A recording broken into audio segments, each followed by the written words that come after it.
Reediyoo warra Wangeelaati.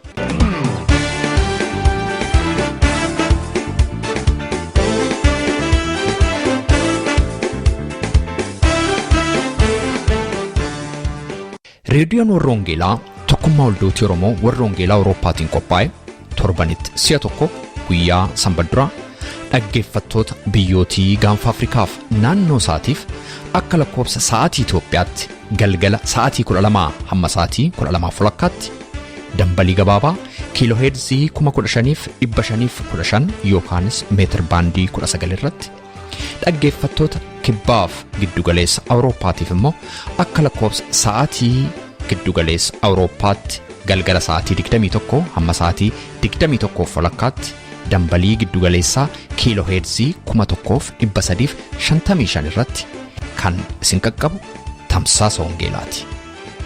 Kun Reediyoo warra Wangeelaati.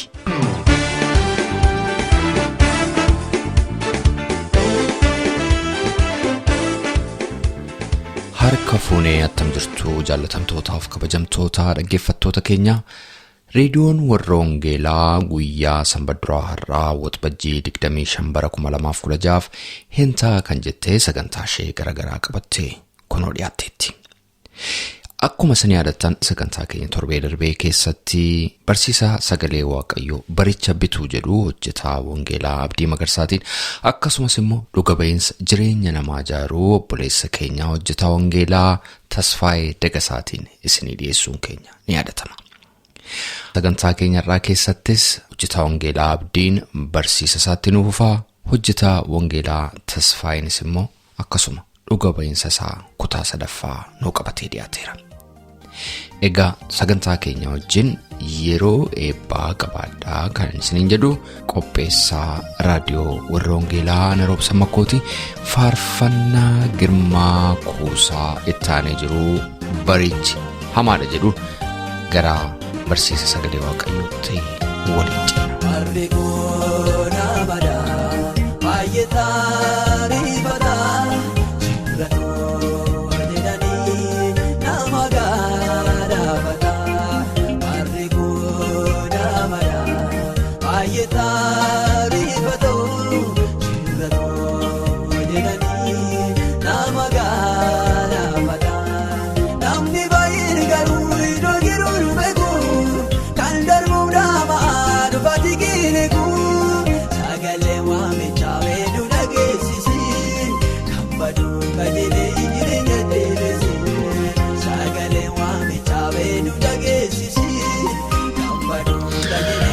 Kabajamoo dhaggeeffattoota keenya maqaa Gooftaa Yesuus Kiristoosiin nagaan isin gaafadha. Akkam jirtu? Har'as barsiisa kutaa 3ffaa waa'ee baraa irratti jalqabnee qabadhe isiniif dhiyaadheera. Torban lamaan darban kanaan barsiisa waa'ee baraa irratti ilaallatee xiinxallee dubbachaa turre ergaa Phaawulos qulqulluu gara warra Efesoonitti barreesse boqonnaa 5:15 hamma 20 irratti ijaajjinee baricha habinnu yookiis baricha haa oolchinu ulfina Waaqayyoof hagoonu isa jedhu irratti walii wajjin achi dhaabbannee dubbanne. Waa'ee barootaa yoo ilaalu barbaachisee macaafa qulqulluu keessatti baroota 7 hammatamantu jiru. Isaan kana tartiibaan ilaaluun tooraan ilaaluun barbaachisaadha jennee jalqabne. Isa keessaa bara isa jalqabaa ilaalleerra.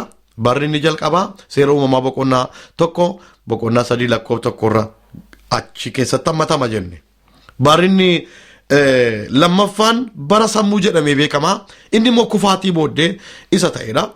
Bara sammuu jedhamee inni beekamu kun immoo kan inni jalqabu seera uumamaa boqonnaa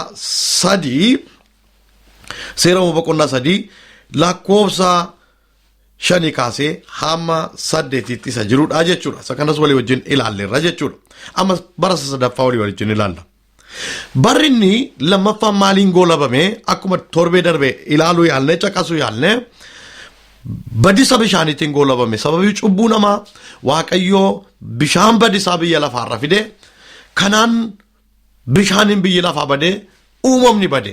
Garuu Waaqayyoo nama tolaa isa ta'e Nooyin oolche badisa kana keessaa isaaf maatii isaa oolche Nohi egaan bidiruunsaa yeroo badiisaa sana gaara Araaraatirra akka isheen buufatte waliin dubbannee achitti dhaabne. Egaan bara inni sadaffaan kan inni jalqabu bara bulchiisa namaa jedhameetu jalqaba. Innis eessaa jalqaba? Seera uumamaa boqonnaa 8 lakkoofsa 15 hamma 22 irratti inni jiru kana keessatti hammatamee kan jiru bara bulchiisa namaa jedhamee beekama. Waaqayyoo bidiruu Nohi akkuma harka isaatiin foddaa isaa cufee gaafa dheekkamsi dhufe gaafa bishaan gadi galuu jalqabu Waaqayyo gooftaan dhufeetu bidiruu Nohi foddaa isaa banee Nohiin kottu bahi jedhe. Maatii isaatiinis bahi jedhe. Uumama lama godhee gashee hundumaa gadi yaase Waaqayyo.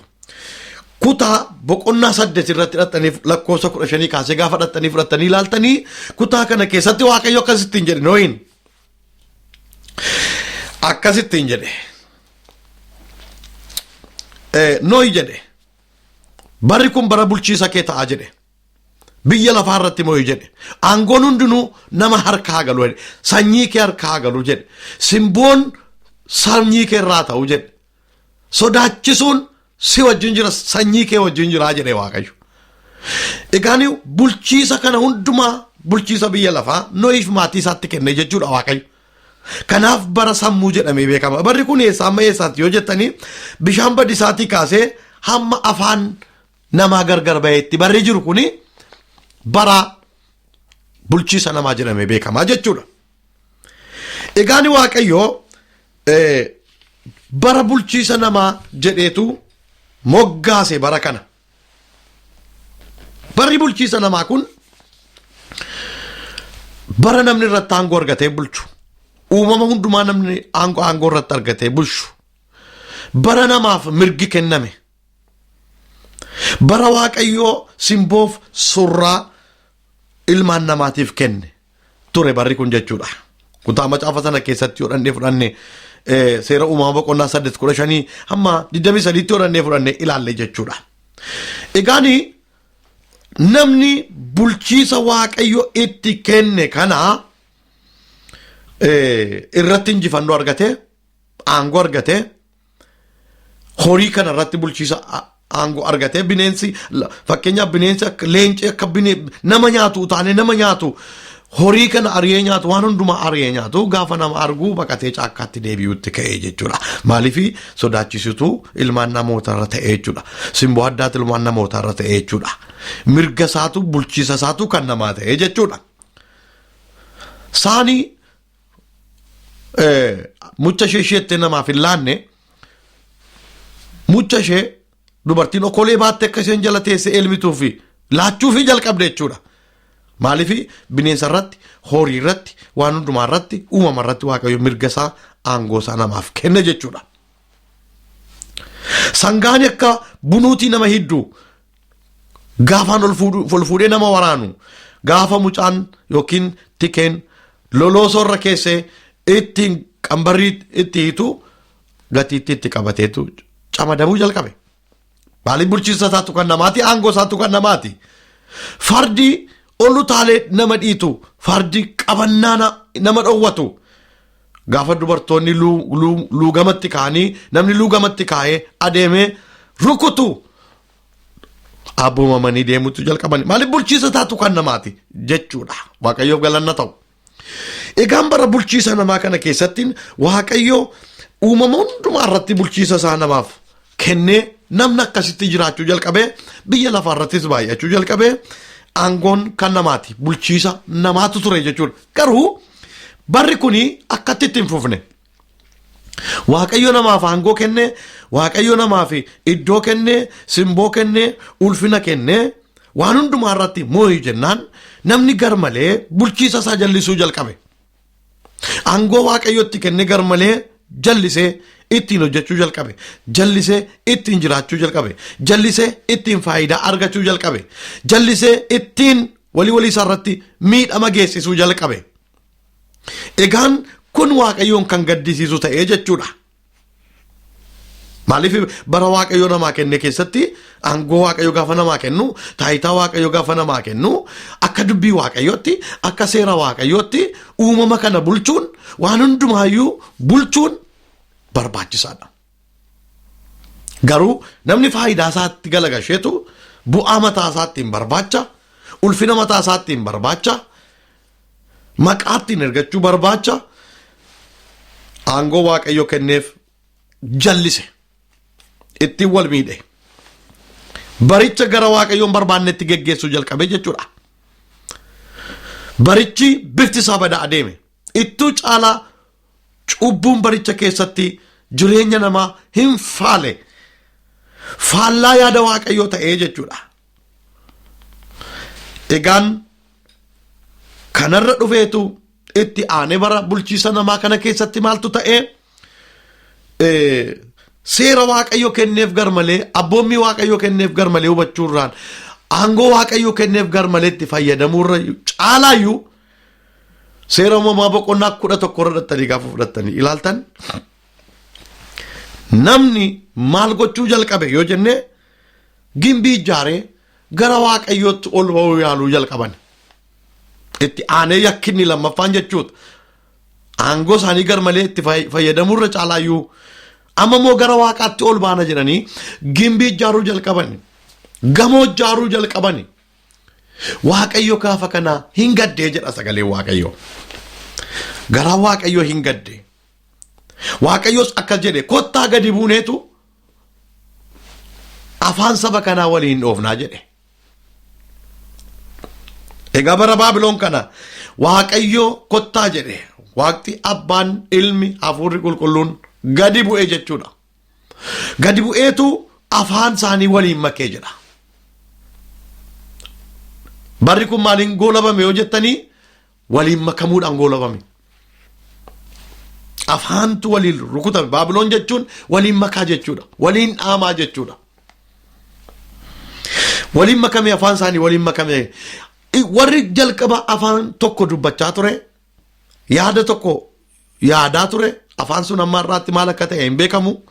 Garuu afaan tokko dubbachaa ture namni jalqaba jedha yeroo isa dura jechuudha. Garuu sana booddee namni afaan isaa gargar ba'e. Yaadni isaas gargar ba'ee jechuudha. Wal hubachuu dadhabe gaafa afaan gargar ba'u yeroo yartuu gidduutti wal hubachuu dadhabe. Wal dhaga'uus dadhabe. Afaan isaa gargar ba'ee jechuudha. Afaan namaa achitti gargar ba'ee jechuudha.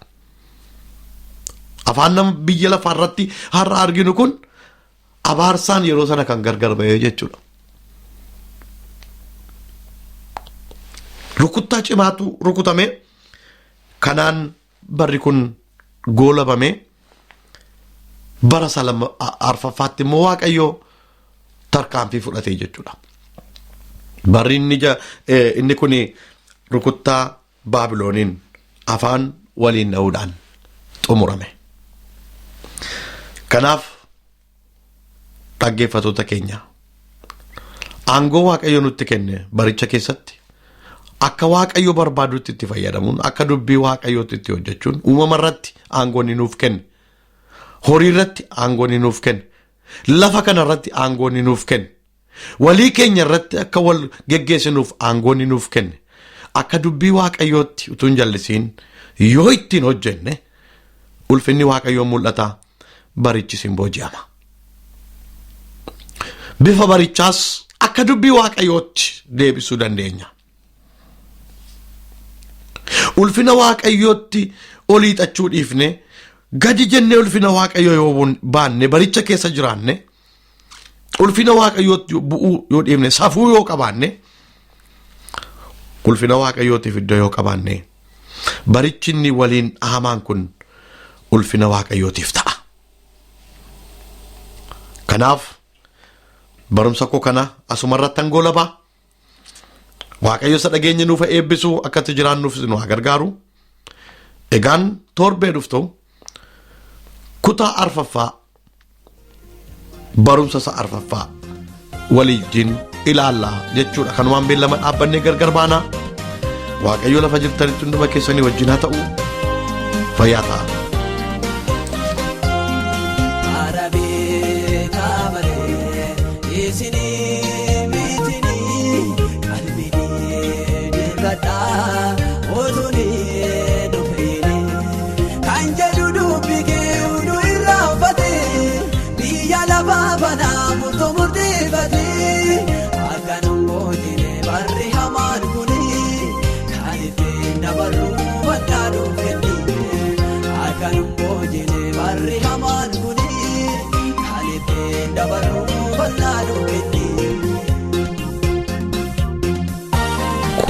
Reediyoo warra Wangeelaatii sagantaan keenyaa itti fufa. Meetir baandii 19 yookaan immoo kiiloo heerzii 15,515 irratti guyyaa sanbadduraa galgala sa'aatii 12 amma sa'aatii 12:00 kan isinii darbu tamsaasa kana YouTube irratti, SoundCloud irratti, karaa Facebook akkasumas immoo karaa websaayitii keenyaa hordofuu dandeessu. Websaayitiin keenyaa maqaansaa www.uoece.org jedhama. Irraan isinii deebi'a. www.uoece.org jedhama. Dhaggeeffattootni keenya biyya Ameerikaa immoo itti dabalaan lakkoofsa bilbilaa 51824 7 irratti tola bilbiluudhaan akkasuma nu dhaggeeffachuu akka dandeessan isin yaadachiisa. Facebook irra jirra, laayikii nu tolcha. YouTube fi SoundCloud irras jirra, subscribe gochuudhaan karaa isinitti tolu nu hordofuu dandeessu. Kan goftaadha wantan keessa darbee umurii koo kanaata seenaa baay'een argee mi'a hedduun qabaa gaarummaa gooftaa koo oolmaa isaa baay'atee naa nyaataam lafee koo mi'a hedduun qabaa gaarummaa gooftaa koo olma sabayete naanyaatam lafeeko.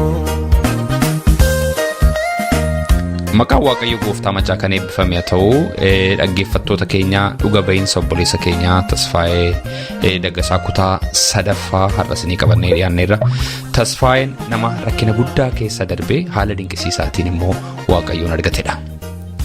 Akkuma torbee darbee nutti himaa ture, Tasfaayeen rakkina guddaadhaan barumsa isaa nama baratedha. Magaalaa Naqqamtee keessa taa'een kophee qulqulleessaa turedha. Isa booda immoo mana namaatti hin qaxaramedha. Waaqayyo kana booda eessatti isa geessaa jira laata? Akkamitti jireenya isaa geeddaramee Tasfaayeetti nuuf ufi? Galanni Gooftaa Yesuusiidhaaf haa ta'u obboloota koo. Ani Waaqayyo har'a guyyaan yeroon kana dhugaa ba'u durman bu'a, guddaan bu'a. Maaliifan bu'a? Rakkinichatu na boosisa. Waaqayyo gaaf tokko akkana naan jedhe. Har'aa kaasee dhe Waaqayyo. Madda boo'icha kee cufeera dhe Waaqayyo. Galanni isaa haa ta'u. Guyyaa sanaa kaasee hin cufame bakka. Hin boo'u har'a.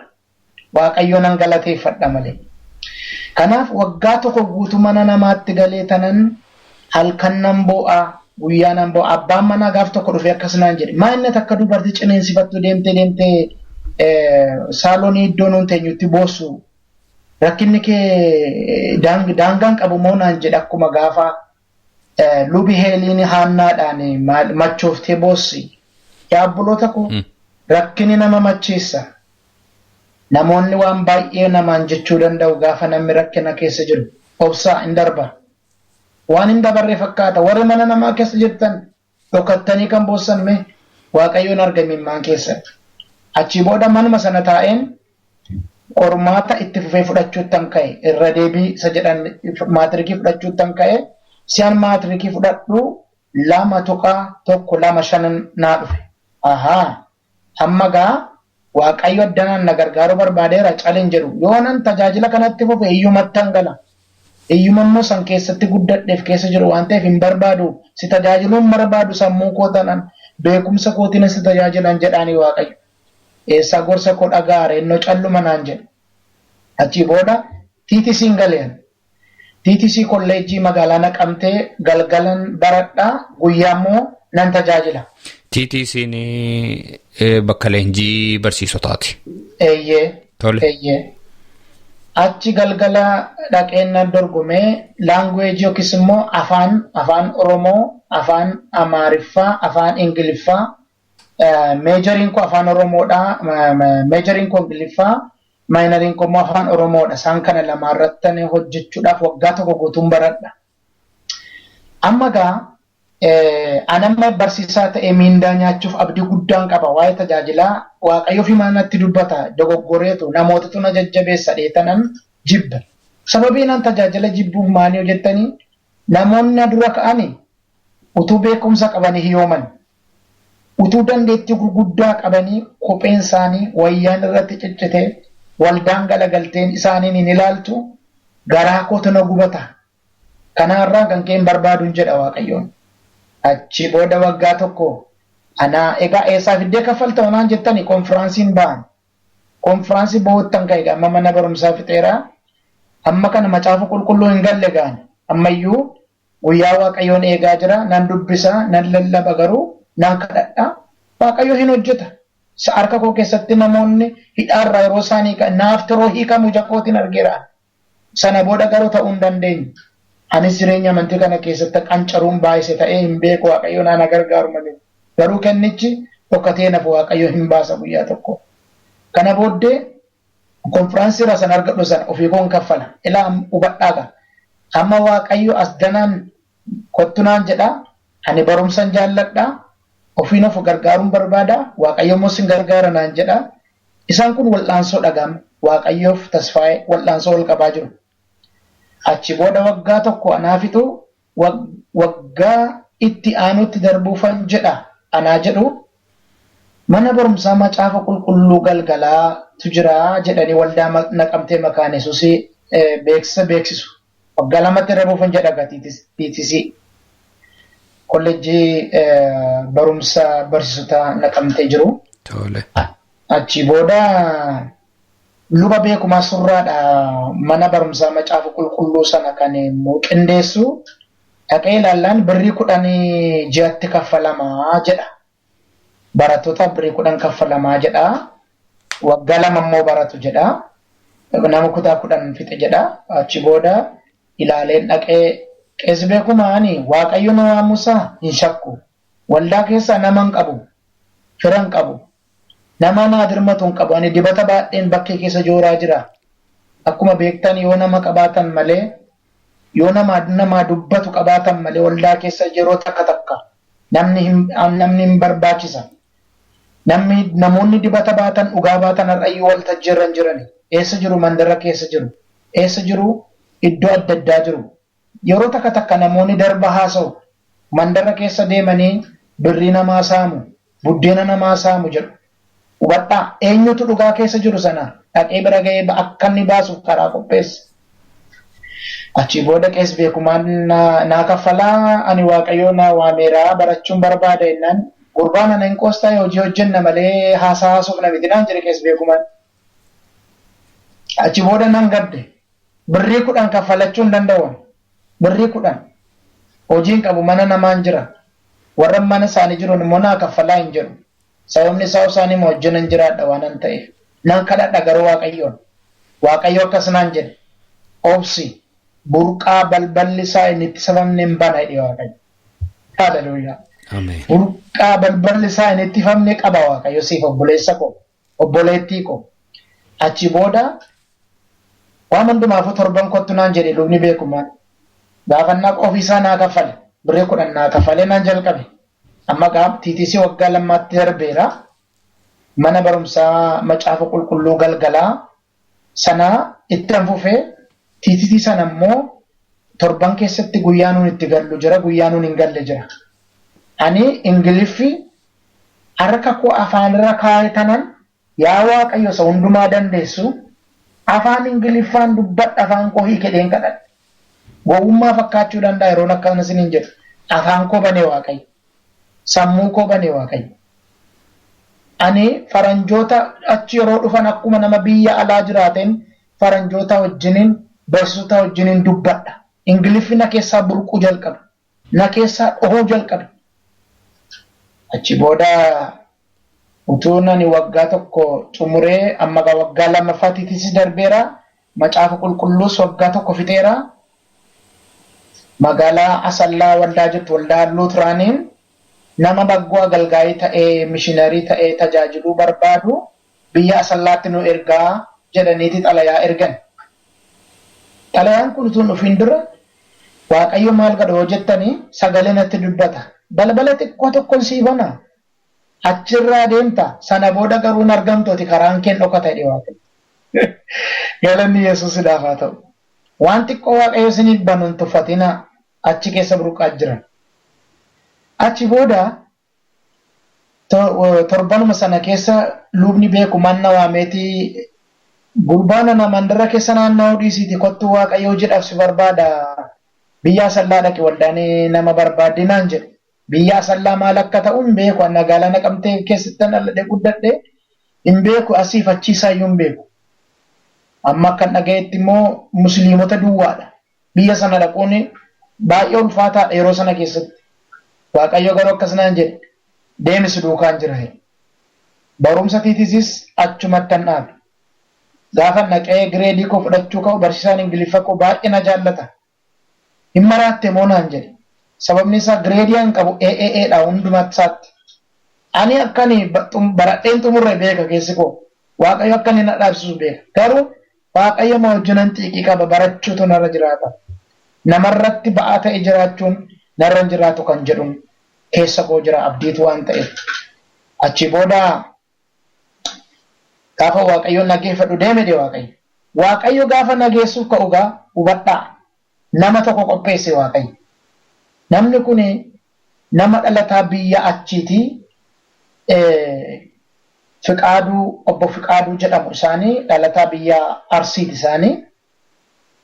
Achi booda NGO Food for the Hungry International kan jedhamu keessaa hojjetu FHI jedhamu pirojektii bishaanii nyaata garaagaraa qopheessaanii wajjin wal argine biyya asallaa siman Waaqayyo wajjin wal eegalee murteessu Waaqayyo gooftaan torban isaatti obbo Fiqaaduu wajjin Finfinnee maaliin akka inni fakkaatu hin beeku. Biyyaa bahee hin beeku. Finfinneen eessa akka inni ta'e hin beeku. Achi booda makiinaa qabadhuuti kottu lafa buufata atoobisiittan si eeganaan jedhan. Makiinaa keessa taa'eetan nan dhufe wayyaa koo qabadhe. Ilaalaa Waaqayyo gooftaan namoota amantii karaa hin beekamne irra geggeessa Waaqayyo.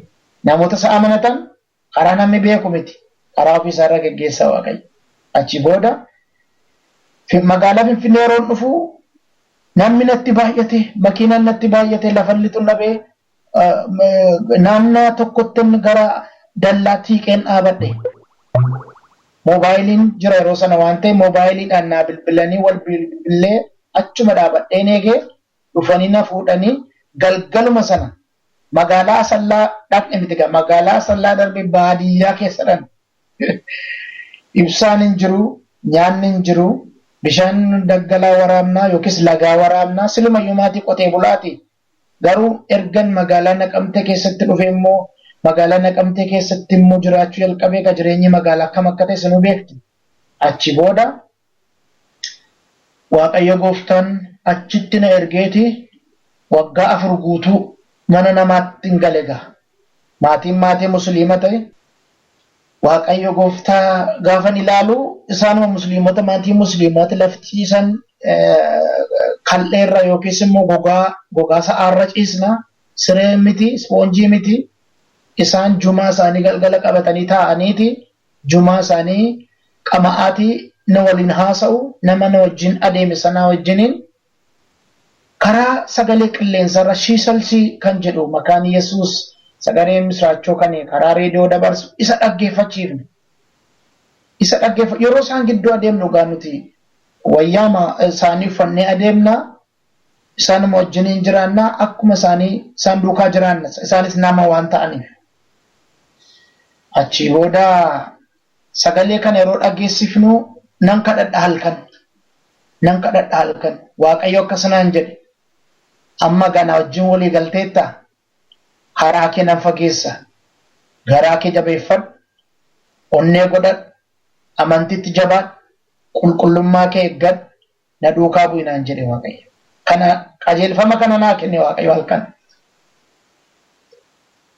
Waggaa 4 sana keessatti Waaqayyo gooftaan achuma baadiyyaa sana keessatti iddoo ibsaan bishaan biddeen xoroshoo jedhu qiixxaa qamadiitii kan jiru qiixxaa qamadiif areera yookiis immoo urgoo yookiis baaduu kan jennu jira malee wanti nyaatan illee hin jiru.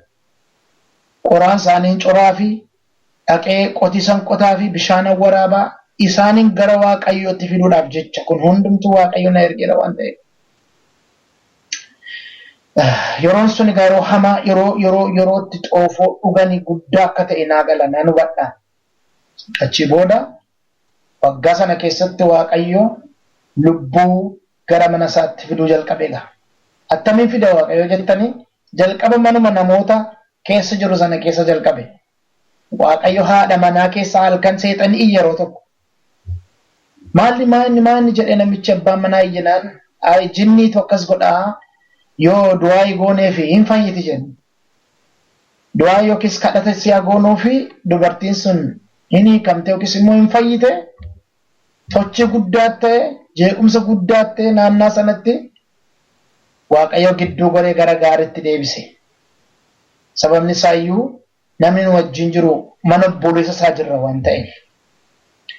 Achi booda erga waggaa 4 turee waldaan achitti ijaarame booda Waaqayyo gooftaan yeroon koo ga'eera amma qophaa'ii hin deemtanaan jedhe. Garamitti akka deemu hin beeku, eessa akka deemu hin beeku, maal akka godhu hin beeku. Isa malee nama biraa hin beeku hin beeku. Magaalaa deemuudhaaf fagoodha magaalaarraa horii hin qabu, waan tokko hin qabu. Har'uma reefuun dhufee bu'e. Ergan jiraadhe booda ergaan kun dhufuunsa gara koo keessatti gara magaalaatti ol dhufee waldaatti immoo akkan hojjedhuuf Waaqayyo haala naa mijeesse. Namoota waldaa ergan dhaabe booda erga dhaabne booda namoota wajjin jechuu kooti amma gara magaalaa Asallaatti immoo dhufe waldaa Luuxaanii keessatti immoo akkan tajaajilu Waaqayyo karaa naa mijeesse. Achi booda magaalaa sana keessatti yeroon tajaajilu waldaan afuraan dadhabdeetti namni kadhata namaa godhu hin jiru Waaqayyo hojii hojjechuu jalqabeera. Waaqayyo amma waldaa keessatti of mul'isuutti ka'e. Na wajjin jiraachuu isaa mul'isuutti ka'e. Namoonni fayyuutti ka'an. Dhukkubsatoonni fayyuutti ka'an. Seexanni iyyuutti ka'e. Waaqayyo saba isaa gargaaruutti ka'e. Ahaa. Waaqayyo jettee amma karaa ofii keera na fidde jechuuttan ka'e Waaqayyo. Achi booda waggaa 3 ergan tajaajile booda si'a tokko faranjoota dhufan waldaa sana keessa. Waldaa sana keessa dhufanii lallabaan afaan Amaariffaan lallaba waldaan sun kan afaan Amaariffaan geggeeffama yooma magaalaa Arsii Oromoo ta'eyyuu Amaariffaan utuu lallabaa jiru Waaqayyo afaan Amaariffaan dubbadhaa jiruun namicha abbaa haadha manaa namicha faranjii na dhaggeeffataa jiru kaansariirra fayyisa. Ani immoo Ingiliffa akkuma dursee dubbadhee inuman dubbadhaa ija jabummaan qaba arraba koora kaa'eera Waaqayyo. Natti dubbatu Waaqayyo nu fayyise lallaba keessa naan jedhani. Ani hin beeku akkamitti akka Waaqayyo faranjiin nan fayya jechuun yeroo sana anaa fi waanuma dinqii dhagaa. Akka sa'arra namoonni baay'een yeroo seexanni ba'u dinqii dhadhan. Yesuusiif garuu dinqii miti sun namaaf dinqiidha malee. Achi booda Waaqayyo jaroota kana karaa godhate na geggeessuudhaaf ka'eedha. Nan kadhadha dokumentii koo irratti immoo adaraa kee yaa Waaqayyo garba waldaa kiristaanaa na gootee barri koo akka inni dhumu barbaadu waldaa kiristaanaaf nama bu'aa buusu biyyaaf nama bu'aa buusu namaaf nama bu'aa buusu nama gargaaru namaaf hiru na godhi jedheen kadhadha roonduma. Achi booda Waaqayyo haala dinqiitiin na geggeessaa jira. Nama wajjiniin ta'eetu na deemaa jiru. Borumtaa jarri kun nama amanee ati poteenshaalii si keessatti argina maal ta'uu barbaaddaa naan jedhan. Galanni garsoosiifatamu. Waaqayyotu gaaffii kana na gaafata. Maal ta'uu barbaaddaa jennaan ani jireenyi koo seenaan koo akkas. Hojjetaa Waaqayyo ta'uun barbaadaa. Isa dura garuu mana macaafa qulqulluu galuun barbaadaan jedhee Waaqayyo.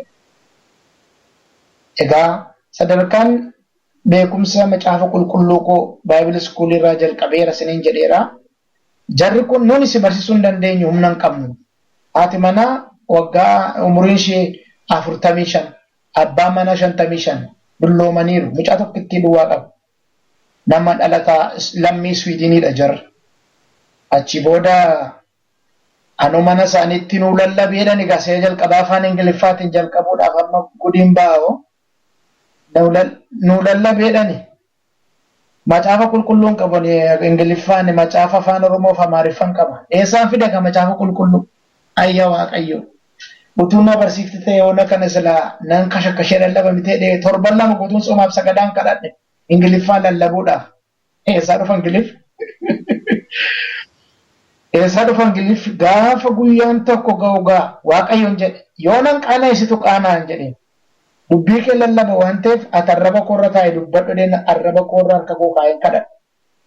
Wangeela Yohaannis boqonnaa 4 lakkoofsa 1 kaasee waa'ee dubartittii bishaan Yesuus kadhatee lallabuudhaan dhaqe. Afaanuma Oromiffaarraan Ingiliffatti hiikee lallaba. Ingiliffi koo akka saarraa miti. Walumatti easy was isa walumatti fide.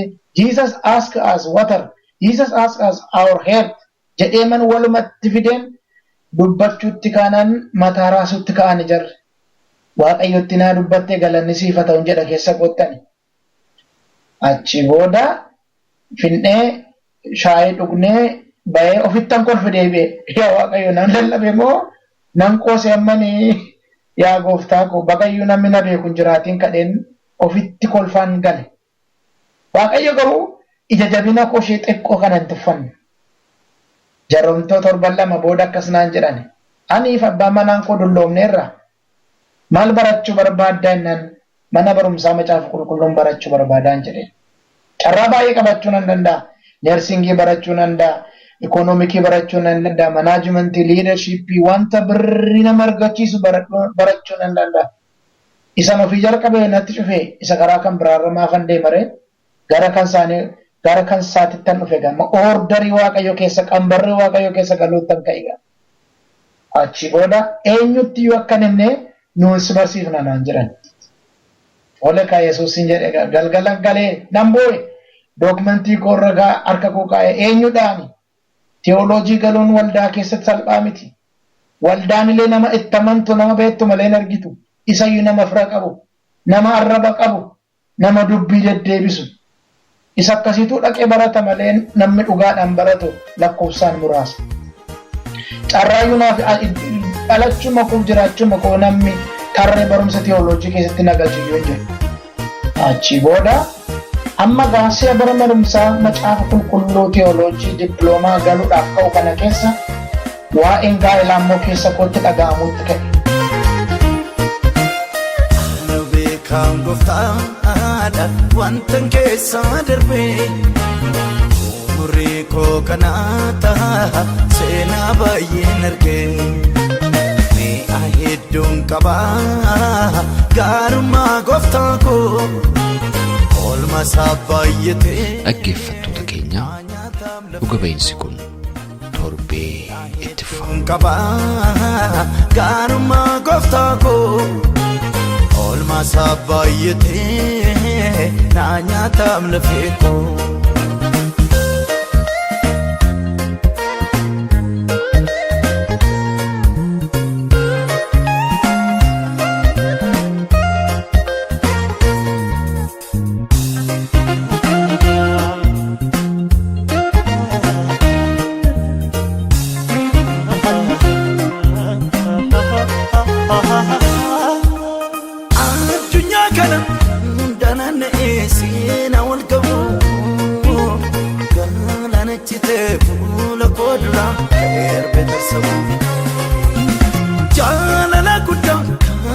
Sabodi sundandamu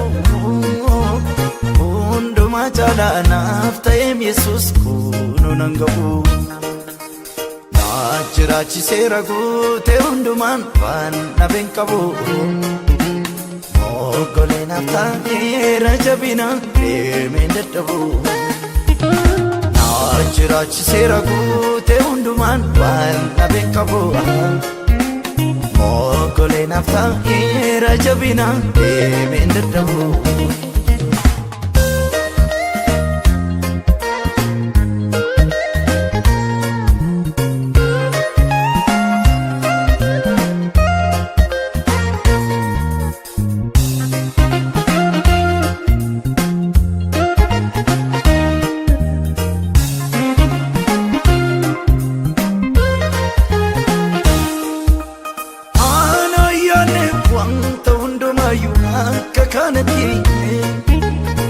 baay'eet nooraamaan ka'umsi boosee dogadiiti barbachaa dhabe isa wargamu turaa seem garaasaa qajeelumaasaa maaleen argine maaloo mudaasaa haaluma gala gaarumaan gooftaa himameen numu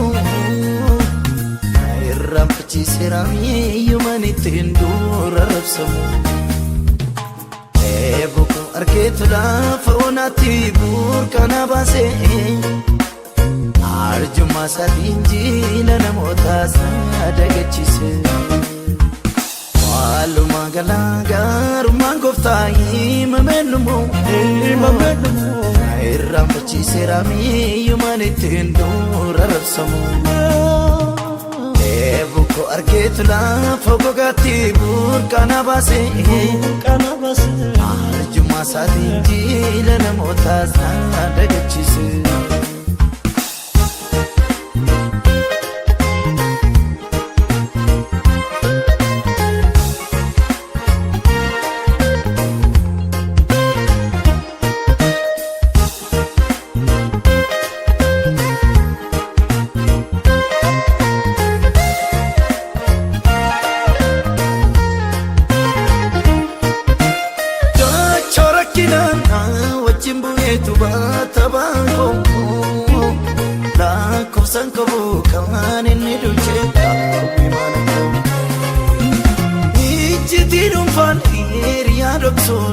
satti maddaa oolmaan sabayeetu gola koo jira naan kudhaan maddaa ana beekaan gooftaadha wantan keessaa darbee umurii koo kanaa ta'a seenaa baay'een argee mi'a hedduun qabaa gaarummaa gooftaa koo olma sabaayetee naa nyaataam lafee koo mi'a hedduun qabaa gaarummaa gooftaa koo olma sabaayetee naa nyaataam lafee koo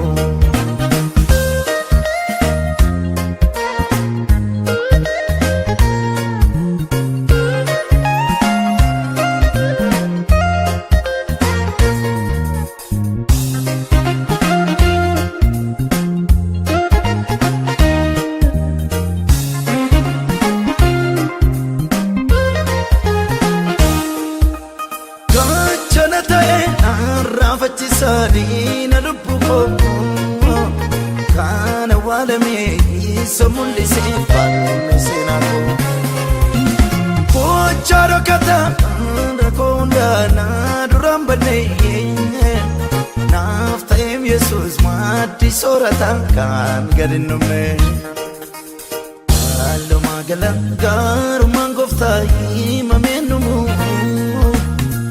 irraanfachiiseera miiyyumaan ittiin dura rabsamu eebuku argeetu laafa onaatti burqana baasee arjummaa isaatiin jiila namootaas dagachiise haaluma gala gaarummaan gooftaa himameen numu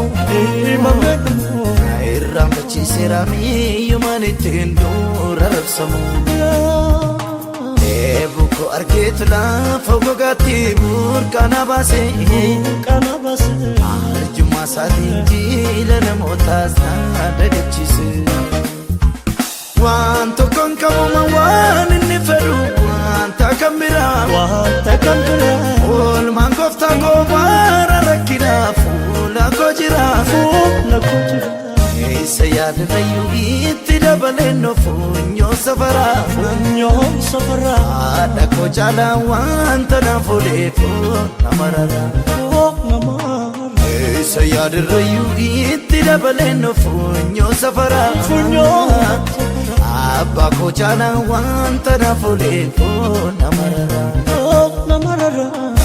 jiraachiseera guutee hundumaan waan nabeen qabu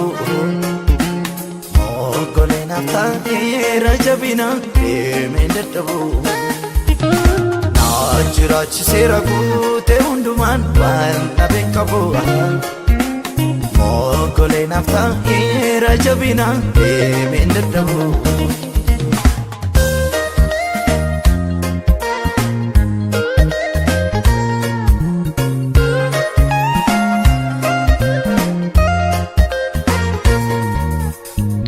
dhaggeeffattoota keenya sagantaa keenya irratti akka eebbifamtan abdii qabna.